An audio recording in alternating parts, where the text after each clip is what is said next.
Dr. Paulette Evans lives in Raleigh and identifies as a process improvement project management expert who utilizes proven methodologies to effectively and efficiently solve problems at work, at home, and everywhere in between. Because this ability comes naturally to her, it's a strength for her, she recently launched Evans Efficiency Experts, a consulting firm focused on helping people and organizations solve complex problems, implement lasting changes, and increase the efficiency in their lives. Paulette also has a passion for empowering women to be strong, self-reliant, and successful in all of their endeavors. So she spends any free time she has volunteering for organizations that have this same focus. During any remaining free time, Paulette loves traveling internationally, cooking, relaxing at the spa, and spending time with her husband of 18 years, John Jamal Evans, also PhD. Tonight, Paulette's topic is imposter syndrome, identifying and solutioning. Please welcome my dear friend, Dr. Paulette Evans. Sweetie. All right. Hello, everyone. Yeah, because I know I'm not standing where I'm supposed to be standing, but I am now. So again, I'm Dr. Paulette J. Evans. I'm going to talk a bit about imposter syndrome. It seems to be everywhere. Like I hear it constantly, and I had never heard of it before until recently, I want to say. That's how my mind works. I'm like, I wake up every morning, my mantra is, I am fabulous and I can do anything. And I say that and I just go and take over the world. So I want you all to feel that same way after I point out some things about imposter syndrome to you. So you can see most of this, but some of the words in the word cloud tell you what imposter syndrome kind of is. You know, I'm a hypocrite, I'm deceitful, I'm fake, I'm a swindler. There's no way I can do all these things. I'm a sham, I'm a fraud. You're saying all this to yourself. Now, mind you, no one else is saying this really. Now, if someone does say that, they're just a jerk, most likely. But you can't tell yourself these things. So start looking at these words. If you use these words, start stopping now, as soon as possible. We can't be our worst cheerleader, like ever, because you're going to have people tell you 1,000 things every day that are negative. You can't be that person. So start internalizing these words. These are bad words. We're not going to use these words to describe ourselves ever again. In terms of today, the identifying piece is going to be defining imposter syndrome and understanding the types. There are different types. Solutioning is going to be establishing new thoughts and implementing new practices that you all will be able to do. They're very simple. So imposter syndrome, again, believing that we can't do something. We're very capable, but believing we're not. Thinking that we're waking up every morning, we're showing up, and I don't know why I have this job. I don't know why they hired me. I can't do this. I can't make this work. Knowing full well you can, it's just you're telling yourself you can't. So you start believing that, and every day you wake up thinking, I can't do this. What am I doing here? You're thinking that luck is why you have what you have. I'm successful because I'm lucky. I was in the right place at the right time, and sometimes that's okay, and sometimes that is the case when God's working, but you do show up and bring things to the table. But you tell yourself, I'm lucky, so that's why all this keeps happening to me. I am going to be seen as a failure, so I shouldn't even try. Like, I can't do it, so I just need to step back. Not even going to try it. Also thinking that, like Nicole said, if I put my head down, I have to overwork. And some women, the women in the space, hopefully the men here are advocates, because we love having you here. But women, sometimes we do have to work a little harder to get to the same place a man is at. But again, it's not an excuse to say, I have to work harder because I'm inferior.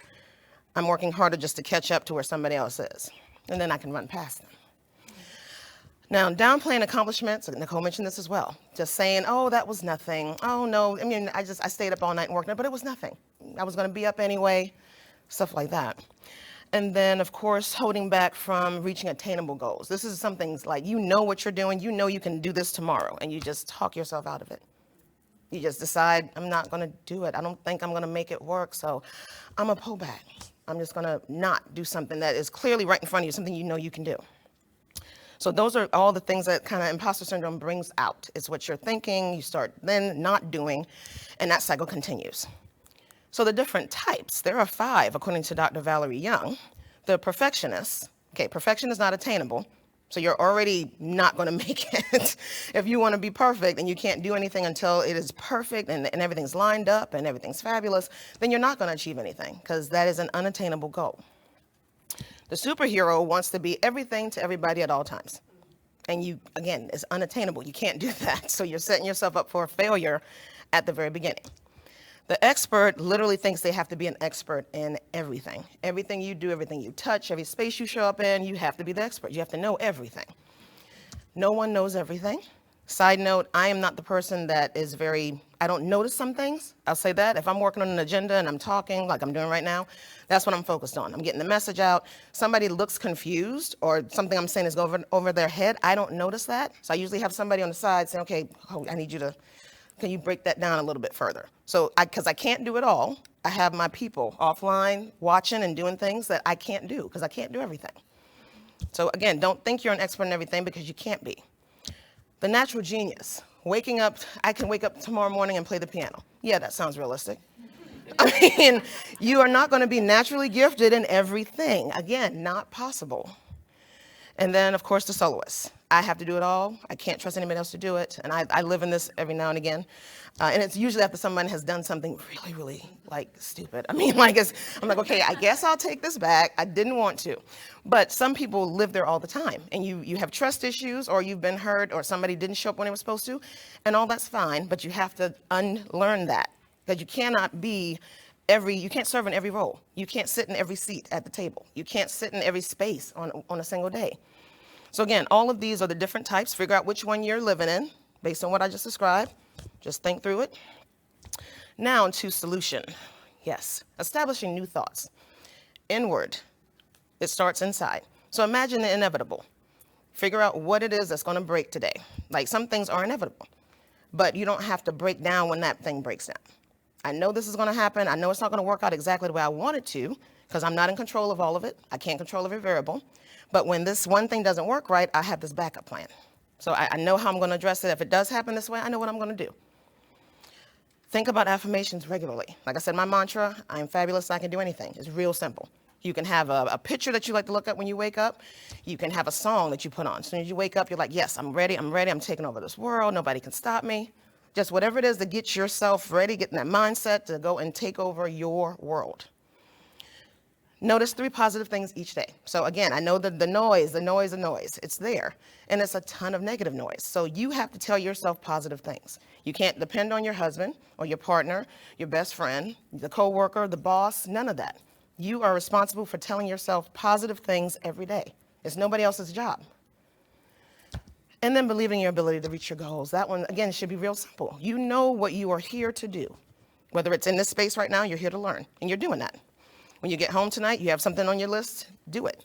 You know what your goals are, so believe you can achieve them. Outward, writing down thoughts and reflecting, journaling, whatever you need to do, whatever it is you already do, just kind of taking it in a different direction. Make sure you're giving yourself grace and not judgment. Again, everybody else is judging. You don't need to judge yourself. Make sure you're being positive, not negative. Make sure you're confident and not insecure. Again, you know what you can do.